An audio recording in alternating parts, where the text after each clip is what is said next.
Mr. Chairman, Commissioner Hahn, colleagues, first of all, I would like to congratulate our colleague Edward Kukan with his report and thank for his work. I really enjoyed working as co-shadow from the ALDE group.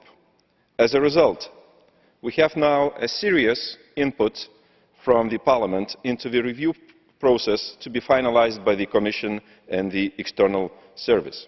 Colleagues, the European Union's neighbourhood today is more complex, challenging and fragmented than ever.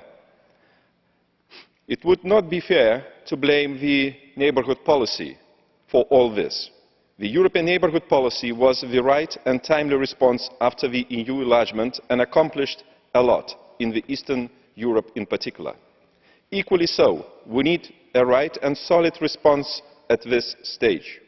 With all positive things that I have to say regarding our joint work on the report, I must say, however, that I have wished for a more clear conceptual split in two dimensions of the European neighbourhood policy, the Eastern Partnership and the Southern Neighbourhood. I remain convinced that these two dimensions should be separated and allowed to develop in their own distinct direction, and with no rivalry whatsoever. This split is dictated by reality on the ground and the processes that do take place. Colleagues, nevertheless, when it comes to the main principles of our new neighbourhood policy and our report, I believe that ENP has to be ambitious, proactive and policy-driven in the first place.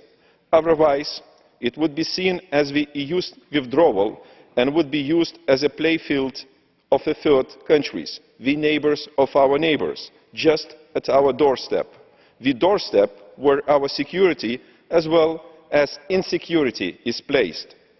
As we all agree, the differentiation principle is becoming key in ENP. For the countries in conflicts, the EU should focus on conflict resolution, humanitarian work, migration and refuge challenges.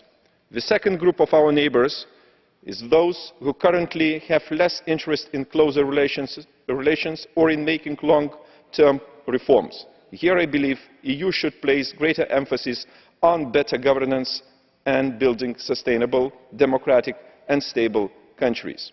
And the third group of our partners are those seeking an advanced level of engagement with the EU.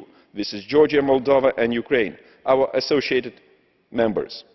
It is clear that they are far from being ready for membership today, and they need to focus very seriously on implementation of the association agreements. We cannot deny their membership perspective in the long term.